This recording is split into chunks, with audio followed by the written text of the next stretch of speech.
morning, campers. We've actually got some snow on the ground here. This is odd. I don't think I've ever seen snow here before. We are approaching Orovada, Nevada. It's right on the Oregon-Nevada line. We're on US Highway 95, the Ion Highway. The Idaho-Oregon-Nevada Highway. Same highway that we've been on a couple of times recently. This is a super convenient road for quite a lot of purposes. And it's fairly low traffic, so I like it. So we had a delivery. We picked up a load of McDonald's French fries in Nampa, Idaho, and we delivered those down to a McDonald's distribution center near LA. And then we got another load right back north again. We're heading up to Hermiston, Oregon, to a Walmart distribution center. This is just a dry mix freight load, nothing special, nice and lightweight. But from LA to Hermiston, Oregon is kind of right in the southeast corner of, the northeast corner of Oregon. Not really the northeast corner of Oregon. It's kind of like the north central bit of Oregon, kind of north central, northeast-ish bit. If you're looking on a map, if that map has interstates, Hermiston, Oregon is right where Interstate 82 starts in Oregon. 82 goes around Hermiston and then into Washington. And it's only like 10 miles long in the state of Oregon. So that entire section of I-82 is basically Hermiston. That's where we're going. So the most direct route from LA to Hermiston is US Highway 395. Unfortunately, US Highway 395 has a 65-foot length restriction in parts of Oregon. So we can't just take that road the whole way. And we didn't take that road the whole way. So our routing options then were the two least direct options, but probably like most high quality options are we could have gone up Interstate 5 to US Highway 97. US Highway 97 cuts up from Northern California and into Central Oregon on the east side of the Sierras. So that saves us some climbing in that department. If we had done that, and then we could take that up to I-84 through the Columbia River Gorge up to Hermiston. Relatively gentle climb going that way. Or we could have followed my company fuel recommended that we just basically backtrack the way we just came from Nampa, and instead of that would have been I-15. That would have been I-15 up to Las Vegas, and then US Highway 93 up through eastern Nevada into southern Idaho up to Interstate 84 up to Hermiston from there. And that would have been like an extra 200 miles, but it would have been a lot more interstate driving than the route that we ended up taking. The route we ended up taking, because I happen to like this road, and it is the shortest legal route, since we can't do 395, is we took from LA, we went north. So I actually did not take the absolute shortest legal route. I went up Cajon Pass out of San Bernardino on I-15, and at Hesperia, Victorville, instead of taking 395 due north from there, we went up to Barstow on I-15 and then took 58 over to 395. It's like an extra 15-20 miles, but it skips a big chunk of 395 that has a whole lot of traffic and not a lot of room. It's got no passing lanes, traffic is trying to go really fast through there, and it's got a bunch of stoplights going through like Adelanto and that general area up to Boron. Not Boron. Yeah, Boron. Yeah, that's Boron. I don't remember what the name of the junction is, but it's Boron, California. That's a big load. Do I need to scooch? No, I think I can squeeze past him. He's hugging the shoulder. We're hugging the shoulder. We're all good. There's another one. Excellent. big boys. Let's just turn off my lane departure warning because that's going to... Oh, there's three! There's three big boys! And there's someone looking to pass them. And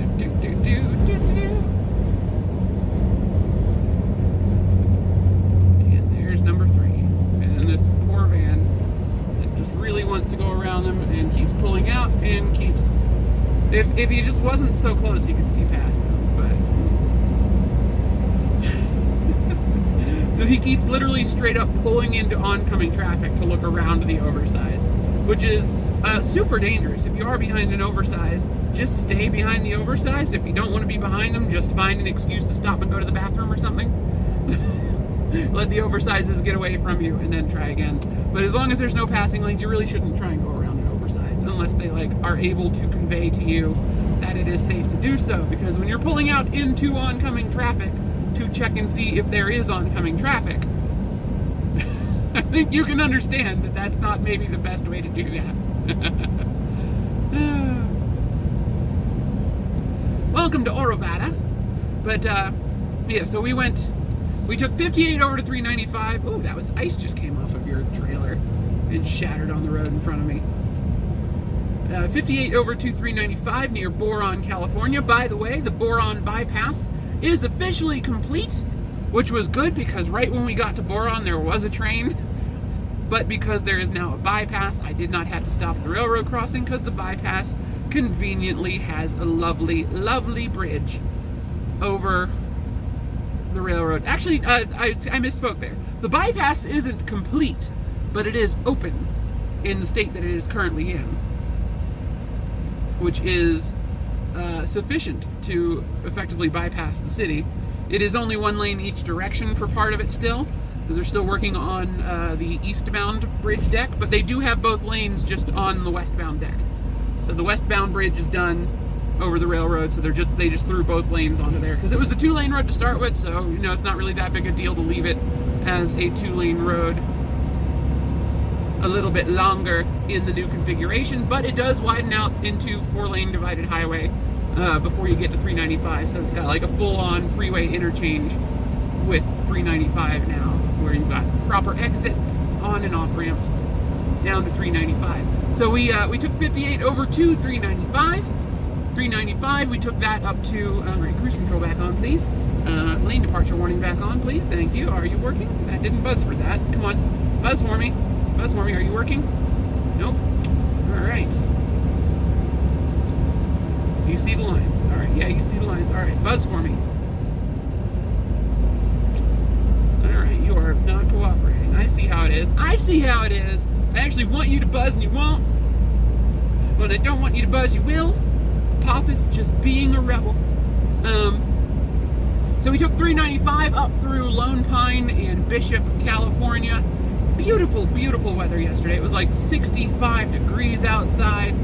It was snowing like mad on the mountains to our left the entire time, but it was nice and dry down in the desert and beautiful. So it was really surreal because the mountains were only like a few miles away, but the elevation change is so dramatic that the clouds over the mountains are just dumping buckets of snow all over the mountains the whole time, which was lovely. Lovely, lovely, lovely. I love that sort of thing. I love when you can literally see weather happening on the human scale. It's just kind of cool. Just kind of cool.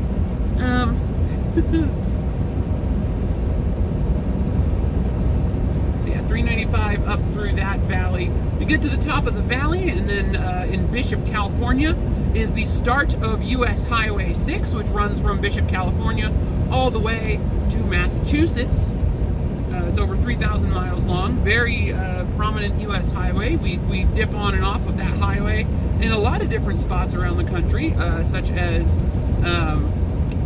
we pick it up in parts of Nebraska to access places just south of I-80. It goes through Denver, Colorado. We've been on parts of Route 6 in Utah before as well. Hello, police officer. Interesting paint scheme you've got going there. We are in Oregon now, by the way. We've picked up that in parts of Colorado. US 6 goes past Chicago. We've done US 6 around Chicago before for access to various customers, so that's always fun. Des Moines, Iowa, also US Highway 6. It's just a very long highway that we have been on many parts of. So we took US 6, cuts over Montgomery Pass into western Nevada, kind of right around the bend in the California-Nevada border. And then we were able to get over to US Highway 95 at that point. So I like Montgomery Pass because it's not, it doesn't choke with snow quite as much as other mountain passes over the Sierras, or the Sierra Nevada range. It does not get quite so significantly choked with snow because it is kind of, that pass itself is in the rain shadow of one of the other ridges on that mountain range. So that pass itself doesn't get as much snow as everywhere else. It's not like Donner Pass where it's like, this is like you're going through the entire mountain range all at once. It is like by coming up 395, you stay east of one of the ridges, and that keeps you in kind of the rain shadow. Precipitation shadow, I should clarify, since we're talking about snow and not rain. Keeps you in the shadow of those mountains, so you're not getting as much of the weather on 395 as you do on I-80. So yeah, US 6 over into Nevada, US 95 up through Hawthorne, Fallon, past Top Gun School, Navy Fighter Weapons School. That is in Fallon, Nevada, at Fallon Naval Air Station. That is where that happens, indeed. It used to be in Miramar. They moved it up to Fallon in the 90s when Miramar got handed over to the Marines. So that is where Top Gun is now. I'm very curious to see if that's going to be... I want to see if they actually filmed in and around Fallon for the new Top Gun movie that's coming out next year. That should be interesting. I really hope that... I hope that movie is good. I really do. I do hope that Top Gun is good. In the spirit of Top Gun, I did watch Captain Marvel again yesterday morning, which is like a spiritual successor to Top Gun, but a superhero movie in the Marvel universe. I love that movie. It's so good. Captain Marvel is fantastic. It is everything that my nerdy self wanted from a superhero movie of any kind. Oh. Are we going to hit some more snow up ahead? Yeah, it kind of looks like the road is... I mean, it is a vivid black stripe through the white field up ahead, so I think we're good. I don't think it's covering the road, but that's definitely above the snow line there, isn't it?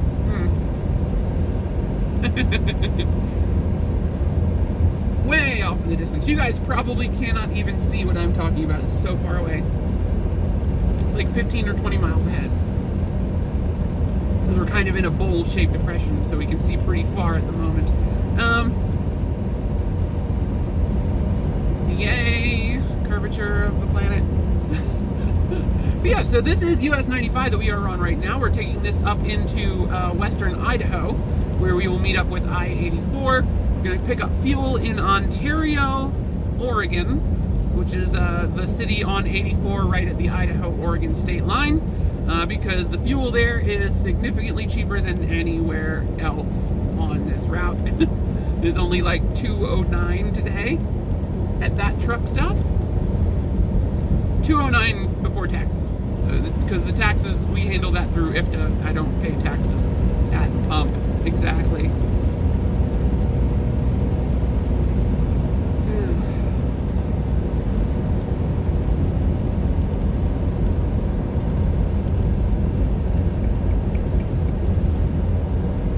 I mean, we do pay the taxes at the pump, but then it's like pooled together, and it's based, like, you pay taxes not based on how many gallons you fuel in each state, but how many miles you drive. And then luckily, that is entirely automated for me. There are algorithms in our computer systems that track where we're going. It is snowing. Don't like that. Don't snow on me, please. You are not a big enough cloud to be snowing. Stop snowing. I order you to stop snowing.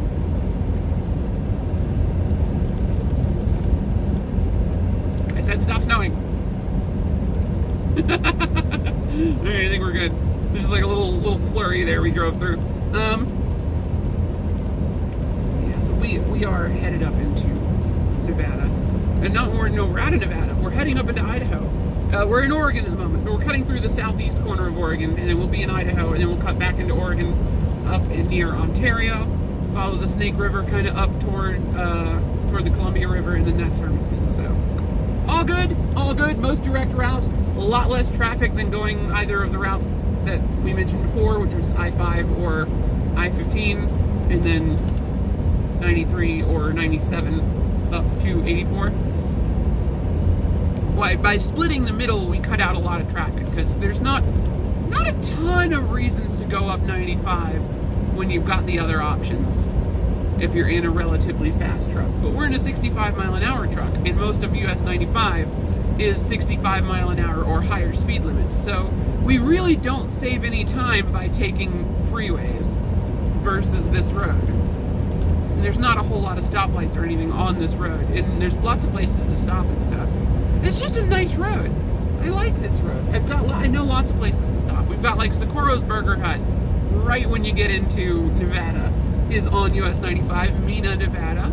Lovely little truck parking area with a little shack and a lovely cook that makes burgers for truck drivers.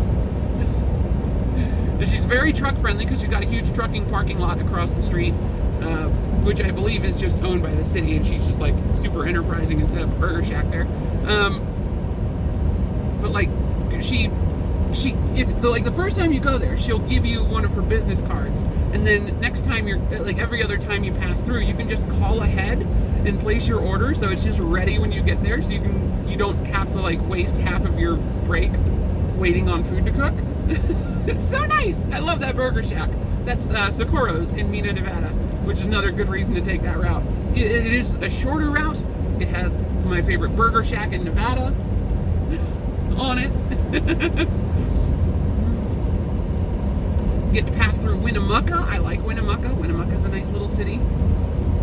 Winnemucca, Fallon. This is like the most desolate stretch that we're on right here, which is from Orovada up to, gosh, where is the next truck stop? I guess there's like a little one in Rome, but I've never stopped there before. But other than that little one in Rome, I guess the next place you can actually stop is Jordan Valley, which is not a lot of truck parking. It's a very small city, and then basically nothing until you get to Idaho. The next real big truck stop is in Idaho at the bottom of the grade coming over the Owyhees. The Owyhee Bridge thing. I don't actually know what that's called. I think the summit is just Owyhee Summit. The place where 95 enters Idaho at, I think. I'm not entirely sure. I don't know. But it's the Ion Highway, so we're taking that up into there, and that's the next big truck stop, is right where 95 and 55 split. There. So yeah, big desolate stretch of road. You've already seen part of it. We filmed the climb in Rome last week, so go check that out if you want to see what I'm going to be facing in like an hour and a half. Thank you guys so much for watching. My name is Ellie O'Dare. Is that another oversized coming toward us? No, that's just somebody with flickering headlights. Thank you so much for watching. My name is Ellie O'Dare. You can find me on the internet at Ellie O'Dare, on Xbox Live, Nintendo Switch, Steam, and most importantly, Twitter and Instagram, which are the two best places to get a hold of me, because I check those all the time. Twitter more so than Instagram. But you can also just leave comments below the videos, and I do read them all. And I only delete a few of them, which is like, I did a video where I went through a border control checkpoint, and my truck got x-rayed, and I get conspiracy theory people that post comments on that sometimes. They just delete those. That's fun. But yeah, you can leave comments below the videos, and I do read them all. I see every single one of them still, because I am a tiny YouTuber, and I don't actually make any money doing the YouTube part of this. This is just for fun. Thank you guys so much for watching, and have a great day. Bye! That mountain looks like a table on the left. Do you see it? Do you see the table? It's a tilted table. It's not a very good table. It would be a terrible table to try and play D&D on.